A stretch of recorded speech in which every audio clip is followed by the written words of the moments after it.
Hi guys! Luto tayo ng adobong manok. Ayan, nilagay ko na po yung ating luya.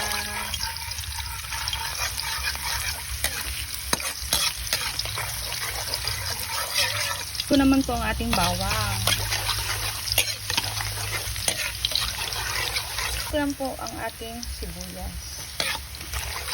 More sibuyas, more masarap.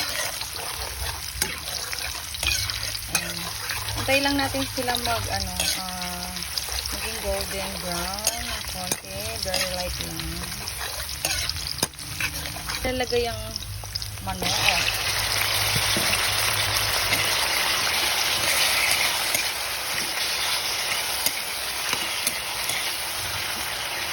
Haluin guys.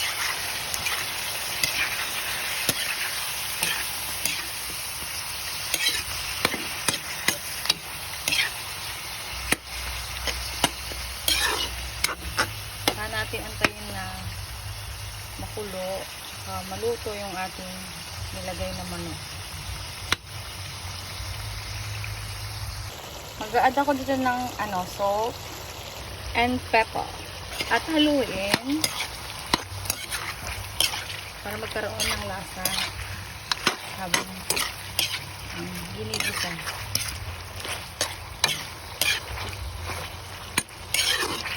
Then antayin ulit kumulo.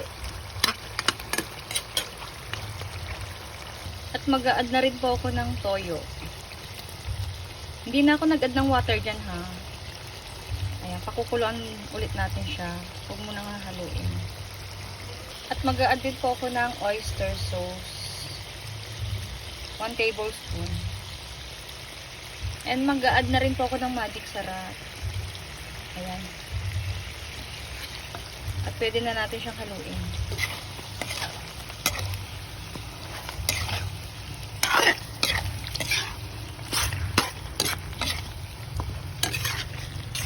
At mag-a-add din po ako ng konting sugar. Pambalanse lang siya. Haluin na.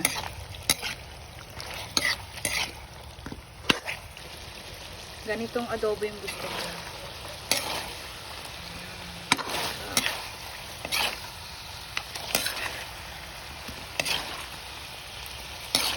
Okay na to.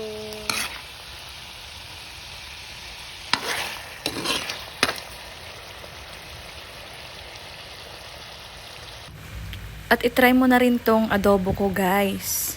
At balikan mo ko kung nasatisfied ka sa aking ingredients at kung paano ko niluto ang adobo.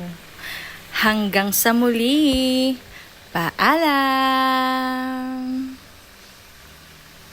Don't forget to follow, like, heart, and comment kung saan umabot ang video na to. Bye!